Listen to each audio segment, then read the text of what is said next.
So 2024-এর election শেষ হয়ে গেছে, ইলেকশনের রেজাল্ট বেরিয়ে গেছে। কোন সরকার এসছে পাওয়ারে সেটাও আমরা জানি, কীভাবে এসছে সেটাও আমরা জানি। তো এখন যে সবথেকে বড় একটা সিচুয়েশন, বড় একটা ইভেন্ট আসছে, that is call budget, main budget, ইলেকশনের পরে মেন বাজেট। তো এই বাজেটে কোন সেক্টর, কোন স্টকগুলো প্রফিটেবল হবে তার উপরে আজকের ভিডিওতে আলোচনা করব। আজকের ভিডিওতে আমি সত্যি কথা বলতে ভগবান নই যে আমি জানবো যে কোন স্টকটা প্রফিট দেবে, কোন স্টকটা দেবে না, বাট যতটা মিডিয়া রিপোর্ট আছে, যতটা স্টাডি আছে তার বিহাফে, যতটা অ্যানালিসিস আছে তার বিহাফে আপনার সাথে আলোচনা করব। আমি আলোচনা করব বিজেপির ম্যানিফেস্টোর উপর ডিপেন্ড করে, অ্যান্ড আমি আলোচনা করব ইলেকশনের সিচুয়েশনের উপর ডিপেন্ড করে তারা বর্তমানে যে রুলিং পার্টি আছে তারা বাজেটে কোন কোন সেক্টরের প্রতি বেশি ফোকাস করবে সেই সম্বন্ধেই আজকের ভিডিওতে আলোচনা করব। দেখুন, একটা কথা বলি, 2024-এর লোকসভা যে ইলেকশন, সেই ইলেকশনটা কতটা ইম্পর্টেন্ট ছিল আশা করি রুলিং পার্টি বুঝতে পেরেছে, আশা করি অপোজিশন বুঝতে পেরেছে, এবং জনতা তো জানি। সো সবথেকে বড় কথা হচ্ছে যে ইলেকশনের আগে যে ম্যানিফেস্টোটা বেরায় বা যে কমিটমেন্টগুলো বেরায় তার প্রতি কিন্তু রুলিং পার্টির ফোকাস করা উচিত, এবং তার বিহাফে কিন্তু তারা অ্যাকশন নেবে যতটা আমার মনে হয়।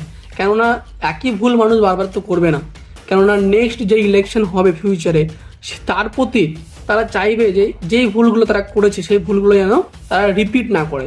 So as per the manifesto তারা কিন্তু বাজেটটা করতে পারে। তো নাম্বার 1 সেক্টর হচ্ছে অটোমোবাইল সেক্টর। তো অটোমোবাইলের প্রতি তারা ফোকাস করছে, সেখানে ম্যানুফ্যাকচারিং অ্যান্ড ইলেকট্রিক ভেহিকেলের প্রতি ফোকাস করছে। যে ম্যানুফ্যাকচারিংয়ের জন্য কিন্তু তারা হচ্ছে ম্যানুফ্যাকচারিং হাব বানাতে চাইছে ইন্ডিয়াকে। তো সেখানে সম্বর্ধনা মাদারসন, বিএলডাব্লিউ, সোনা, সেই স্টকগুলো কিন্তু প্রফিটেবল। যদি এই সেক্টরটা প্রপার বাজেট পায় তাহলে কিন্তু এই দুটো কোম্পানি প্রফিটেবল হতে পারে। নেক্সট যদি পয়েন্টে চলে আসে, that is call electric vehicle. সেখানে আপনি চলে আসুন অলেক্ট্রা, গ্রিনটেক, টাটা মোটরস, দুটো top stock, and JBM auto also top stock. তো তারা এখানে ফোকাস করবে। নেক্সট আপনি চলে আসুন রেলওয়ে সেক্টর। রেলওয়ে সেক্টরে IRFC, RBNL and IRCTC, IRCON, RailTel, Titagarh. তো এইসব স্টকগুলো কিন্তু প্রফিটেবল হবে, কেননা সত্যি কথা বলতে গেলে রেলওয়ে তো পুরোটাই গভর্নমেন্টে, তো সেখানে তারা ফোকাস করবে, বাজেট তো দিতে হবে, উপায় নেই। তো রেলওয়ে স্টকগুলো মারাত্মক প্রফিটেবল হতে পারে। সো নেক্সট স্টেপে আপনি চলে আসুন, চলে আসি, সেটা হচ্ছে রিনিউয়েবল এনার্জি। রিনিউয়েবল এনার্জির মধ্যে আমি পার্টিকুলার স্টকের নাম বলবো, অবভিয়াসলি আপনি জানেন স্টকগুলোর নাম, বাট সত্যি কথা বলতে রিনিউয়েবল এনার্জি কিন্তু ফিউচারিস্টিক সেক্টর, তো এখানে তারা প্রকাশ করতে বাধ্য, উপায় নেই। সো নাম্বার 1 স্টক হচ্ছে ইরিডা, নাম্বার 2 হচ্ছে আদানি গ্রিন এনার্জি। নেক্সট আপনি চলে আসুন এসজিবিএন, এনএইচপিসি, এসব স্টকগুলো কিন্তু মারাত্মক প্রফিটেবল হতে পারে। নেক্সট আপনি চলে আসুন ইনফ্রাস্ট্রাকচার অ্যান্ড কনস্ট্রাকশনের উপরে।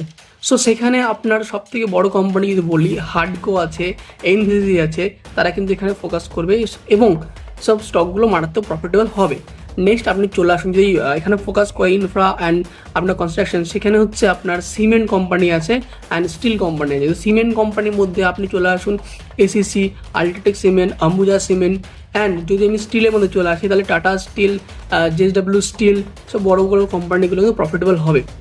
নেক্সট আপনি চলে আসুন যদি আমি ফাইন্যান্স সেক্টরের মধ্যে বলি তাহলে ফাইন্যান্সের চোলামণ্ডলে ফাইন্যান্স, শ্রীরাম ফাইন্যান্স। যদি আমি হাউজিং ফাইন্যান্স সম্বন্ধে বলি তাহলে এলআইসি হাউজিং ফাইন্যান্স কিন্তু একটা গুরুত্বপূর্ণ কোম্পানি, যেটা প্রফিটেবল হতে পারে যদি প্রপার বাজেট আসে। যদি আমি নেক্সট শেয়ার করি ট্যুরিজম সেক্টরে, সেখানে পার্টিকুলার কি কোন কোন স্টকগুলো হতে পারে, যেমন ইন্ডিয়ান হোটেল আছে, যেমন আপনার লেমন ট্রি হোটেল আছে, প্লাস আপনি যদি এভিয়েশন ইউজ করেন সেখানে এভিয়েশনের ক্ষেত্রে আপনার স্পাইস জেট আছে, ইন্ডিগো আছে, সব স্টকগুলো প্রফিটেবল হতে পারে। নেক্সট যে সেক্টরে আমি আপনাকে ফোকাস করবো দ্যাট ইজ কল গ্যাস। সেখানে আপনার আইজিএল আর গেল দুটো গুরুত্বপূর্ণ কোম্পানি যেগুলো প্রফিটেবল হতে পারে। নেক্সট আপনি চলে আসুন অ্যাগ্রোকেমিক্যালের মধ্যে আমি বলবো ফার্টিলাইজার অ্যান্ড কেমিক্যালস কোম্পানি যেগুলো আছে, আপনার এনএফএল একটা গুরুত্বপূর্ণ company, also PSC stock. So এই কোম্পানিটা প্রফিটেবল। নেক্সট আপনি চলে আসুন চাম্বল ফার্টিলাইজার, তারপর আপনি Gujarat fertiliser and chemicals limited, একটা গুরুত্বপূর্ণ কোম্পানি। সো এইসব কোম্পানিগুলো কিন্তু অনেক প্রফিট দেবে। নেক্সট আপনি যদি চলে আসেন আরও, যদি আমি দুটো সার কোম্পানি বলি, ইউপিএল আর ধানুকা, প্রফিটেবল হতে পারে। নেক্সট আপনি চলে আসুন অ্যাগ্রো ইকুইপমেন্ট, সেখানে আপনার এসকর্ট আছে, আপনার মাহিন্দ্রা অ্যান্ড মাহিন্দ্রা আছে, এসব কোম্পানিগুলো কিন্তু ভালো প্রফিটেবল হতে পারে যদি প্রপার বাজেট আছে।